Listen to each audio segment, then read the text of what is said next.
No, I'm just kidding. Anyways, so I haven't done a video on gaming related topics in quite a while, so I thought I'm gonna take you back to the past, back whenever I was under the name That GTA Fan 720. I did a bunch of different videos on gaming related stuff. One of the first videos I did that really became quote unquote successful in terms of like breaking 4 digits in terms of views was my video on the Xbox One Elite bundle and the corresponding controller. And I remember that video. I don't remember much about it, and that's probably good. But anyways, I decided to go ahead and take a full circle because everyone's talking about the PlayStation 5 controller right now, so I thought I'd give my thoughts on it since I haven't done a lot of gaming related videos recently. So anyways, Sony recently revealed the DualSense controller for the PlayStation 5. Yes, the artist formerly known as DualShock has been renamed DualSense.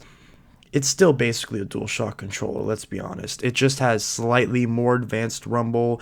The actual handle grips are a little bit bigger, so that way it can accommodate for larger and slightly more refined rumble motors. So this is not the days of the 6-axis controller where they got rid of the rumble. They're doing the opposite. They're going all in on rumble and making it look very, very nice, apparently.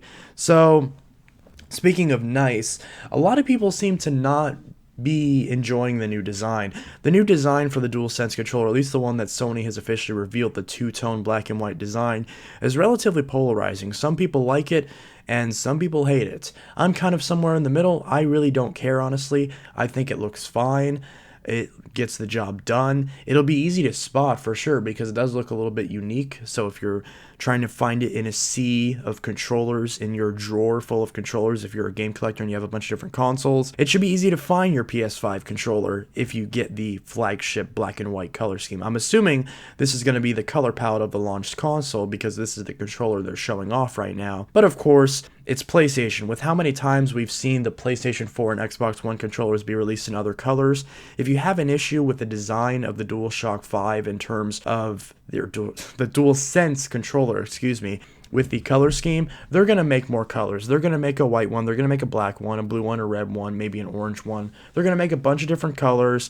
So if you don't like this exact color palette, don't let that really affect your opinion in a negative way on the controller because I would imagine they're going to make other colors anyways, so you'll probably find a color combination that you enjoy. Hopefully, Sony will come out with a controller design lab like Microsoft does with the Xbox One, which I didn't even realize was a thing until recently when I went to the website just out of kicks and giggles, and I realized you can design your own Xbox controller. So that's really cool. So I hope Sony does the same thing because that would be really nice to create a custom controller for a few bucks more than a standard one.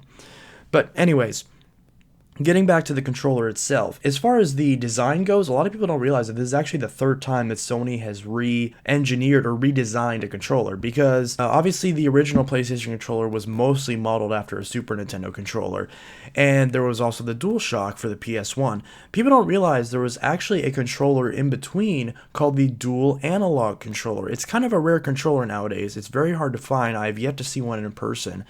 But it was a controller they released after the original PlayStation controller, and it's similar to a DualShock, but it doesn't have rumble, obviously. It has concaved thumbsticks instead of convex like most of the following PlayStation controllers, and the actual hand grips are a little bit lighter, or a little bit longer, not lighter. Well, the controller is indeed a little bit lighter because it doesn't have the rumble motors. So that looks like a very comfortable controller, and even though it's from 97, I would like to get my hands on one because it looks a lot more comfortable than the normal DualShock controllers, going all the way up to the 3 because of the convex joysticks and the longer grips. Because honestly, the PlayStation controller from the 1 to the 3 feels very small in my hands and very uncomfortable. I know I'm not alone on that. So I know some people are like, oh, you don't like the old PlayStation controllers? How dare you? They're amazing. I just don't like them. I really don't. They're not comfortable for me. I have big hands. I prefer the original Xbox controller. Yes, even the Duke, even the big fat Xbox controller, I still prefer that to the PlayStation 2 controller. And the 360 controller is fantastic. I do love the PS4 controller. I think it's a fantastic controller, and I actually prefer it to the Xbox One controller. So it has flipped in recent years, but as of as of now, I do expect the PS5 controller to be better than the PS4 controller, and if that's the case, then I would likely prefer it to the Series X controller, since the Series X controller is basically just an Xbox One controller with a slightly different paint finish. So there doesn't really seem to be any other difference. So regarding the PlayStation 5 DualSense controller, another thing that it has going for it as far as the design is it has dual light bars. It does have the touchpad from the PlayStation 4 controller. I believe that's still a depreciated feature, but I believe they put it on there for support for playing PlayStation 4 games, because there's rumors that the new PS5 will be backwards compatible with PS4. I do think that's possible. I don't think it's going to play PS3 or anything before it. I know some people are saying it's going to play all of them. No, it's not. I don't think it is. But it very well could be backwards compatible with PlayStation 4, and whether that's the case as far as discs, or if it just will support playing PS4 games digitally on the console, it does have the touchpad and the light bar. But the light bar, instead of it being on the top of the controller, it's actually on the side, both sides of the touchpad, which I actually do kind of like, because it's right in front of you. You can easily see it, and it's not a light that's shining out in front of you and potentially could mirror itself off of your TV, or not mirror, but reflect itself off of your TV or something, and be potentially annoying, or keep you up at night if it starts blinking in the middle of the night or something like that. I don't know. It definitely could be an improvement, and it does look like it will be an improvement compared to the PlayStation 4 controller. Another thing is that it has USB Type-C, which is fantastic. Obviously, USB Type-C wasn't incredibly common. I don't even think it really existed back in 2013 when the PS4 and Xbox One controllers existed. We didn't really see USB-C on devices until at least the following year. I do think in the case of the PS4 Pro and the Series X, they should have made updated controllers with USB Type-C so you could use that on the older systems. I don't think that's going to be the case, and I don't think that's going to be the case now. So at least I have no reason to believe that the PS5 controller will work on the PS4 and vice versa. I believe in the case of the Xbox it should be the case because the controllers are so similar, but I could be wrong on that. So USB Type-C is a massive improvement. Micro USB should die in a fire. It's a horrible standard, and I'm so glad that it finally has USB Type-C. If you look at some of the pictures of the DualSense 5, DualSense, not DualSense 5, DualSense, if you see some of the pictures of the DualSense, from certain angles, it can look like it has micro USB. It does have USB Type-C, so that is fantastic. Another thing the PS5 DualSense controller has is it has a lot more mics. Also, sorry if you're hearing me click. I'm trying to refer back to my notes.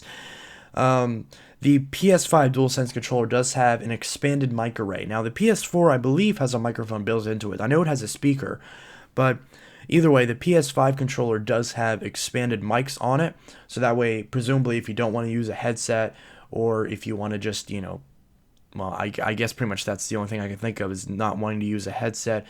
Or who knows, maybe they'll have some sort of games where you can speak into it. Like if you remember the Famicom, how the Famicom had a microphone on the second controller, and in Zelda you would yell into it to scare the Pole's voice or something like that. I think they're going to do a similar thing with the PS5 DualSense controller, which I think could be very well interesting. I don't think it's going to be utilized. I know the touchpad itself wasn't utilized a lot in the last generation, so we will see, and time will tell if that actually becomes a bigger thing with newer games. I like the idea of the touchpad, but we'll see if it actually becomes useful, or if this is solely for backwards compatibility with the PS4. So anyways, it does look comfortable. I can't really say much else without actually having it held in my hands, but it does seem like a comfortable controller. I am excited to eventually check it out. So that's pretty much my thoughts on the PlayStation 5 DualSense controller. Obviously, I won't be able to get one for quite a while because the idea of buying a PS5 right now is pretty much out the window. Assuming the console even ships this year, which I'm pretty sure it will probably ship closer to this time next year, because I believe both the new consoles are likely going to be delayed, but we'll see how that actually goes. Whenever they come out, we'll be able to actually try these new controllers, and if I get the opportunity to try the controller in person, I may update my thoughts if something is different, or if there's some sort of epiphany that I have regarding my opinion on it. I think it's going to be a decent controller. I'm not really concerned about its potential ugliness. I think it looks fine. And again, there's going to be different color schemes anyway, so don't let that affect your opinion. What matters most is it comfortable, is it easy to use, and does it allow you to focus on your games? Because the true mark of a good controller is when you forget that you're even using a controller and you're just focused on your game. If you have to look down on your controller and figure out what the heck you're doing, your controller isn't working right. Because you're supposed to just be able to just use it naturally and just get involved in your game and not have to worry about looking down at the controller. So at least that's the way that I think. So, anyways, that is something the PS4 controller is good at, so I see no reason why the PS5 shouldn't follow suit. Also, apparently the triggers are a little bit better, kind of similar to the impulse triggers that were on the Xbox One, so supposedly the triggers are going to be a little bit more fancy. We'll see about that. The rest of it seems to be relatively box standard, so we'll see how that goes. Anyways, this is Intelitech Studios signing out with my thoughts on the PlayStation 5 DualSense controller. Not the DualShock 5, the DualSense controller. Anyway, guys, I'll see you in the next one. Peace.